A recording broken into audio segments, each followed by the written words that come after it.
What's going on, guys? Back here, episode 15. Let's get into it.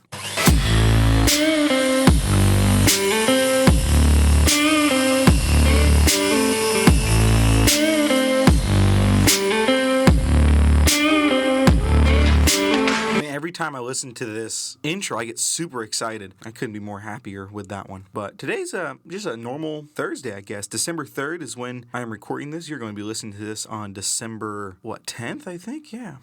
That's pretty cool, man. I started a diet. Me and my wife decided that we are going to get healthy for the 50th time. And we started a diet. I've been doing all right, I've been doing all right. It's not like I don't exercise or, do anything. I mean, I work in a shop. I always do heavy lifting. I always do a lot of walking, all that kind of stuff. But the eating is probably the worst part. Like, my God, I love the McRib, man. In California, you don't really get too many options to eat a McRib, but those are my options. I've cut down my drinking of soda. Usually drink like 3-4 sodas a day. I drink about 1 a day now, so that's cool. I look forward to that. But it's weird, man. I'm just thinking about, the world we live in right now. It's very weird. Teaching is also difficult. It's weird as well. To give you kind of a perspective on where we're at in California, my wife teaches a hybrid model, so she has students in class, students online, students offline. I'm teaching primarily online. There is no students in school. All of our students are either offline or they're online. Offline students receive packets. This is good and bad effects. I'm not a huge fan of it. I mean, I personally think we should be back in school. I think kids need to be back in school. They miss a lot of that social element. Especially in my class, they miss a lot of that,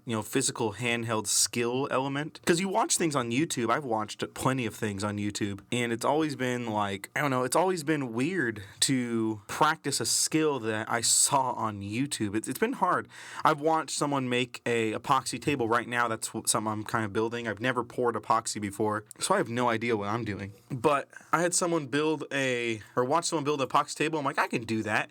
So I went out and bought the epoxy, which, by the way, epoxy is expensive. I bought a gallon of epoxy. That was like $150 for just it was a gallon and a half, and it was half a gallon of resin. So it was like 2 gallons, I believe. I don't know. It was all I know was it was expensive, not very fun. But I digress. But I think when it comes down to building something, man, you really need to build it yourself and try it. I mean, your first one's going to suck, but your second, third one are going to be a lot better than the first one you build. And it isn't until you really hone in your skills when your first ones aren't that bad. But it's always hard, man. It's always difficult, and I can never explain this to students. It was always very difficult to explain, and I wish students would understand that it's not super easy to do these things, and they're very hard on themselves, and I can never really wrap my head around why, when most people, when they try out these skills, fail harder than they do. So, it's a little bit crazy, a little bit insane. Anyways, hey, I want to, thank you guys for all the continued support on all of these podcasts. I mean, this podcast doesn't really have a theme or an episode. It's just kind of me talking about things kind of going on. Next week, I'll have more of a direction, I guess. But this episode is really just me talking, really just me kind of just thinking about the world that we live in,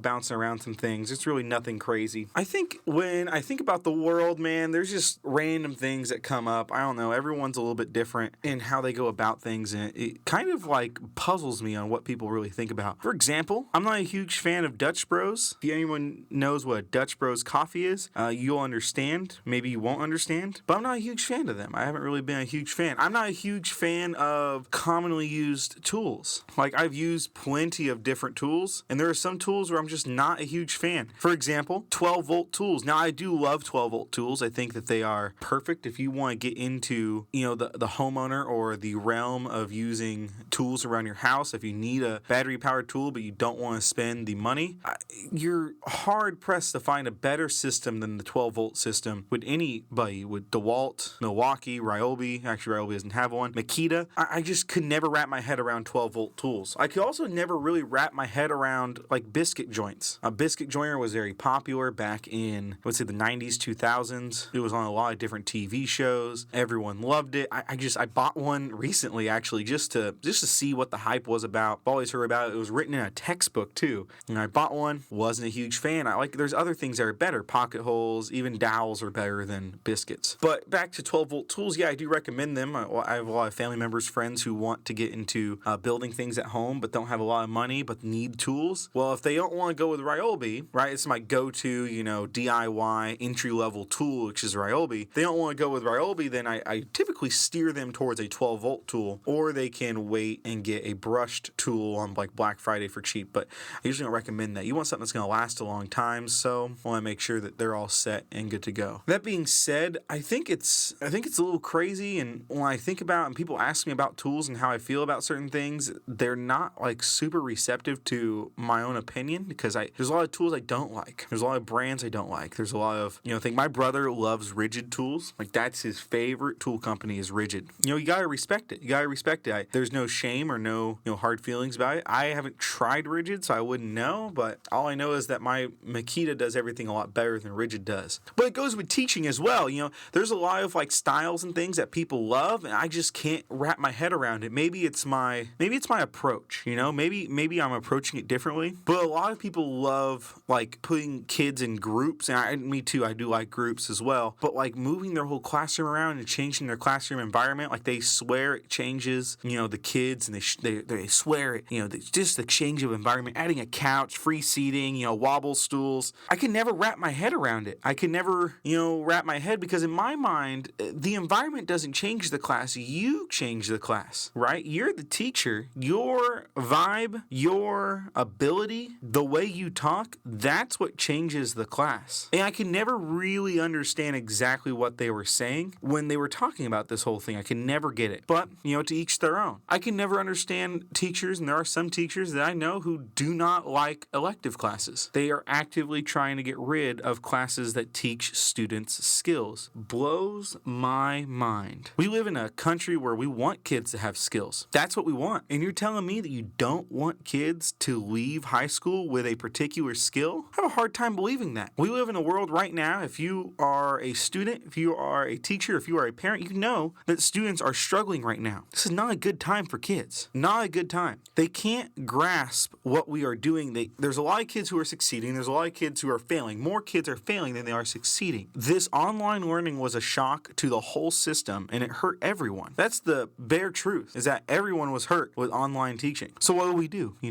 How do we fix this problem? Well, there's a couple different things, but some teachers recommend, getting rid of electives. Just focus on core math, English, science classes. Well, that's great, Janet. That's fantastic. But you're having a kid that's going to leave high school with zero skill. He's not going to use, math, science, and English necessarily to get a job. Yes, those are all basic skills that are used in every job. But if everyone has that skill, then he's not going to have something that sets him apart from the others that are trying to get the job. And I think that's where elective classes really come in handy, is it teaches a skill to a group of students that's try to set them apart from the other kids or other people trying to apply for that same job. If everyone has math, science, and English, then those aren't important. As an employer, I can go and find someone who has taken biology, English, and algebra. It's easy. That's not, everyone has. But I'd be hard pressed to find a kid who has taken 4 years of a serious construction program and have built the things that he built in that program.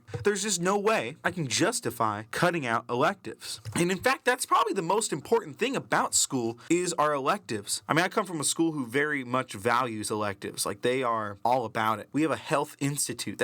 I've never seen a school that crazy, where we have kids literally becoming doctors that leave the program. That's incredible, and that's something to brag about. That's something to be happy about for that. We have a law and justice, classes. We have classes for kids to become teachers. We have classes for kids to become illustrators. We have classes for kids that become welders, kids to work in construction, kids to work in business, kids to work in floral design. We have classes for nearly every major job. We used to have a CAD class, now it's into robotics, and I think that was I don't think that was a super smart call in my personal opinion. Sorry if you feel the other way, I think CAD really involves all of your brain. I don't know if you ever worked in a CAD program, but it's extremely difficult, and it's also extremely rewarding, because CAD itself is something that shouldn't be taken too lightly, right? It's a hard program, but you can get some amazing pieces of work out of it. That's really an art form. But it still boggles my mind that there are still some teachers who just don't believe in electives. I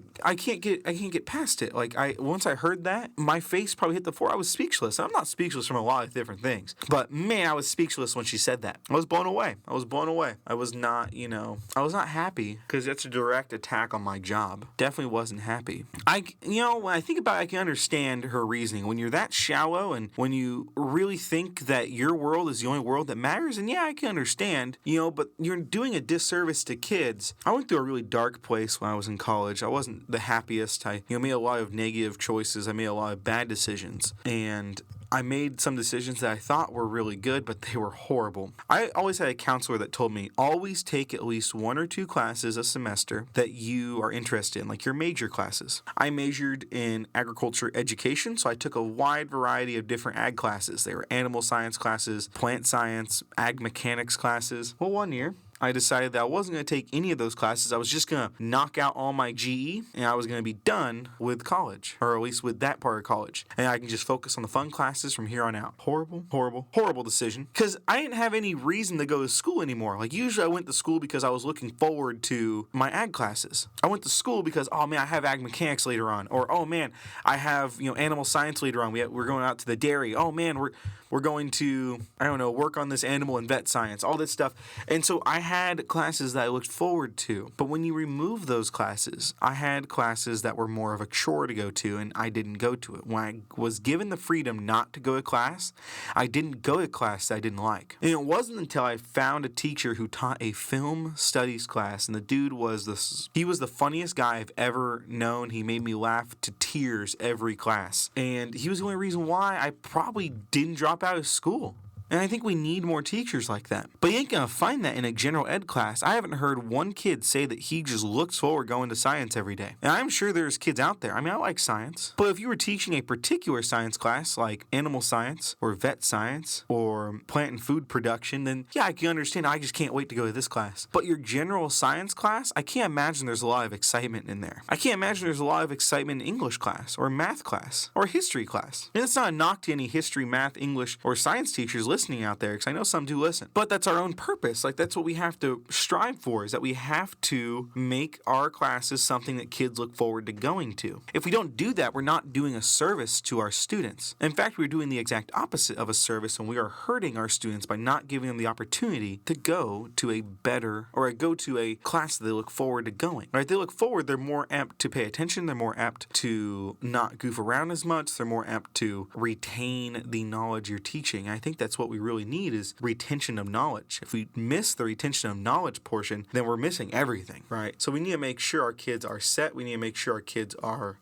good to go, because that's really what's important. Now, when I talk about math, English, science class, I think all teachers need to do a better job of linking together with each other, because my class leans very heavily on math, English skills, even science skills. I mean, there's a lot of chemistry going on in woodworking. You may not think about it, but, using epoxy or using wood glue, like that involves a ton of chemistry. That's a lot of stuff. If your epoxy isn't the right temperature, I can't tell you what exactly that means, but if your epoxy is not the right temperature, it's not going to set up as well. I mean, I have a table out there and it's been really cold, so the table hasn't set. Well, I laid it on some blocks so it wouldn't stick to my table. When I came in this morning, it was like a cup or U shape. Like, that's horrible. So it's all about trying to find the best product. It's all about trying to find the best linking of classes together. I can link, hey, you guys are learning this in math. This is where it comes into play, because that's like the number one excuse from kids. When am I going to use this? Well, right now in this class, you're going to use it. I am teaching you things that you are going to use right now. And when kids see that link, they get so pumped, and then they go back to their math class, and they say, hey, Mr. Johnson, we learned this in Mr. Garibaldi's class. We talked about, the Pythagorean theorem when we were building a roof. Like, that helps him, that helps me, that gets the kid pumped, because now he's like, oh, I know exactly where I'm going to use this math equation, when oftentimes they have no idea when they're going to use that. They have no idea what that even looks like. So it's our job to create a purpose for kids. It's our job to make our classes interesting that kids want to come back to. It's not our job to cut other classes that you deem not important. And I think that's where we're missing, that little link is broken, is we're trying to cut classes that we deem not important, but are the most important classes we got. Because they link, they create the purpose purpose for your general ed classes. If a kid knows the purpose, he's excited about general ed. He's excited about my class because now he's getting it twice. We know that repetition is the way students learn. If you're a student listening to this and you notice that teachers say certain things over and over and over again, because repetition allows your brain, if you heard it, you're going to remember it, right? So repetition is the way you learn. And I think that's I wouldn't say I think it's the hardest part to wrap your brain around,